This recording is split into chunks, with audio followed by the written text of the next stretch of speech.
Baik, salam sejahtera bagi kita semua. Di sini saya perkenalkan, saya Jimmy Janet Sihaan dengan NIM 191361150 dan prodi saya yaitu Geografi non kependidikan. Di sini saya akan mempresentasikan region saya yang mana yaitu New Zealand atau Selandia Baru. Selandia Baru memiliki panjang lebih dari 1.600 km membujur dari utara ke selatan dan memiliki lebar maksimum 400 km melintang dari barat ke timur dengan garis pantai sepanjang kira-kira 15.134 km dan total luas daratan seluas 268,21 km persegi. Batas wilayah New Zealand sebelah barat daya Samudra Pasifik, sebelah tenggara Australia, seberang laut Tasman, dan sebelah selatan Kepulauan Pasifik, Kaledonia Baru, Fiji, dan Tonga, sebelah utara Kepulauan Oceania, sebelah timur Samudra Pasifik, dan sebelah barat benua Australia. Negara kepulauan ini terletak di antara 29 derajat lintang selatan sampai 53 derajat lintang selatan dan 165 derajat bujur timur sampai 176 derajat bujur timur. Bentang alam Selandia Baru. Negara ini memiliki topografi yang bervariasi dan bahkan mungkin kedaruratannya di atas banyak gelombang. Hingga perbatasan yang dinamis, ia menyekang di antara lempeng Pasifik dan lempeng Indo-Australia. Selandia Baru adalah bagian dari benua Selandia, sebuah pecahan benua hampir separuh ukuran Australia, yang secara bertahap tenggelam setelah terpisah dari adi benua Gondwana, kira-kira 25 juta tahun lalu. Sebuah pergeseran tektonik lempeng mulai meliukkan dan meremas kawasan ini. Sebagian besar bukti yang kini berada di Alpen Selatan dibentuk oleh penampakan kerak di sisi sesar Alpen. Di tempat lainnya, perbatasan lempeng melibatkan subduksi satu lempeng di bawah lempeng lainnya, menghasilkan palung Pulsiegur di selatan, palung Hikurangi di timur, pulau utara, dan palung Kermadec dan palung Tonga di utara jauh. Yang selanjutnya ada jumlah penduduk. Populasi Selandia Baru kira-kira sejumlah 4,4 juta jiwa. Selandia Baru adalah negara yang didominasi oleh kawasan perkotaan dengan 72% populasi tinggal di 16 kawasan perkotaan utama dan 53% tinggal di 4 kota terbesar Auckland, Christchurch, Wellington, dan Hamilton. Kota-kota di Selandia Baru pada umumnya berperingkat tinggi dalam hal ukuran kelayakan huni internasional. Misalnya pada tahun 2010, Auckland menempati peringkat keempat kota paling layak huni di dunia dan Wellington menempati peringkat ke-12 dalam survei kualitas hidup versi Mercer. New Zealand unggul di sektor pertanian, peternakan, dan perhutanan. New Zealand atau Selandia Baru memiliki tanah yang subur makmur, kualitas udaranya juga tergolong bersih, dan suhu udara bersahabat. Karena hal ini tersebutlah, pertanian, perhutanan, dan peternakan di Selandia Baru sangat sukses dan bahkan menjadi salah satu faktor tingginya perekonomian di negara New Zealand.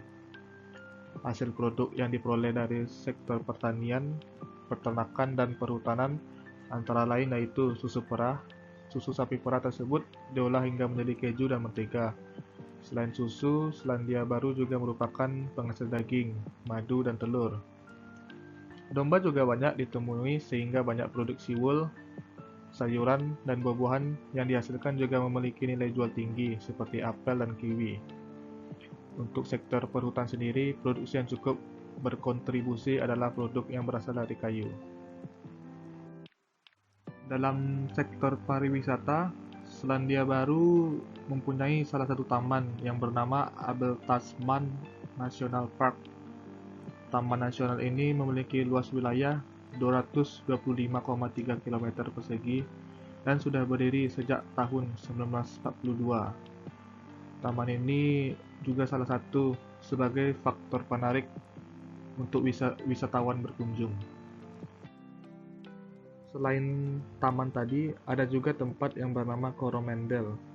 Coromandel adalah nama dari sebuah kota dan pelabuhan di sisi barat semenanjung Coromandel, di pantai timur Pulau Utara. Salah satu keindahan yang ditawarkan adalah seperti pantai dan ada juga hutan hujan yang berkabut. Lanjut bagian iklim, Selandia Baru berada di belahan bumi bagian selatan, menjadikan musimnya kebalikan dari mereka yang tinggal di belahan bumi utara. Musim-musim yang ada di Musim-musim di Selandia Baru meliputi musim panas pada bulan Desember sampai Februari, musim gugur Maret sampai Mei, dan musim dingin Juni sampai Agustus. Walaupun iklim Selandia Baru tergolong sedang, dengan curah hujan tinggi dan banyak cahaya matahari, ia banyak dipengaruhi oleh dua faktor geografis, yaitu gunung dan laut. Pada bulan-bulan yang lebih hangat, rata-rata suhu pada siang hari sekitar 16-25 derajat Celcius. Sementara dalam periode yang lebih dingin berkisar antara 12-21 derajat Celcius. Perlu diingat bahwa rata-rata suhu cenderung menurun semakin kita beranjak ke arah selatan. Pada daerah pegunungan tinggi di Pulau Selatan mengalami suhu hingga minus 10 derajat Celcius pada bulan-bulan musim dingin. Selanjutnya, etnis dan agama. Selandia Baru adalah negara yang multikultural. Dengan 5 etnis terbesarnya terdiri dari bangsa Selandia Baru keturunan Eropa, Maori, Tionghoa, Samoan, dan India. Sebagai masyarakat yang multikultural, warganya sangat ramah dan akrab terhadap pendatang dengan latar belakang etnis lainnya, sehingga memudahkan memulai pertemanan, membangun relasi, dan beramisilasi ke dalam masyarakat. Seperti juga perbedaan etnis yang beragam, Selandia Baru juga menjadi rumah bagi berbagai agama. Walaupun kekristenan adalah agama yang utama di Selandia Baru, terdapat banyak juga penganut Hindu, Buddha, Islam, serta Ringatu dan Ranata.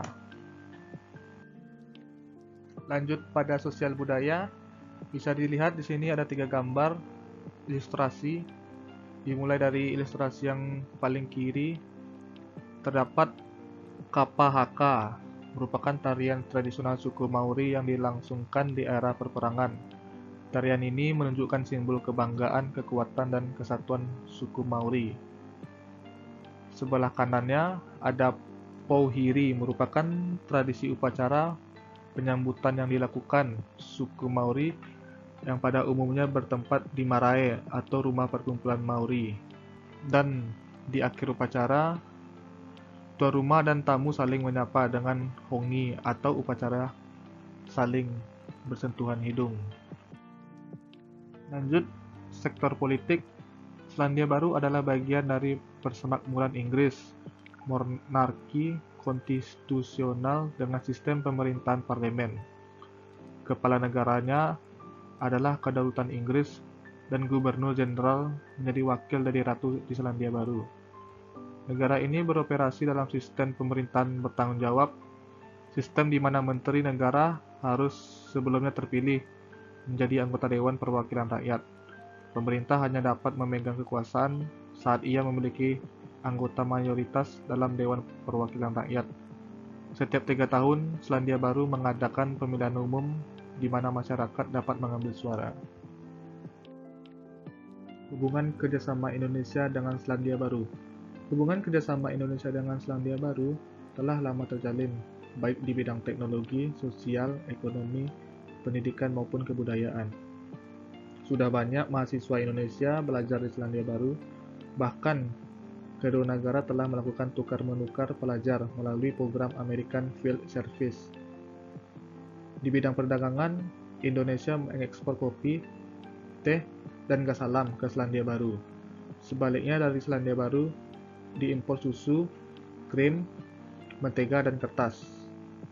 Pada tahun 1982, nilai ekspor Indonesia ke Selandia Baru berjumlah 316.267.000 US dollar, sedangkan impornya 99.282.000 US dollar. Baiklah, hubungan kerjasama tadi menandakan berakhirnya presentasi saya. Saya ucapkan terima kasih.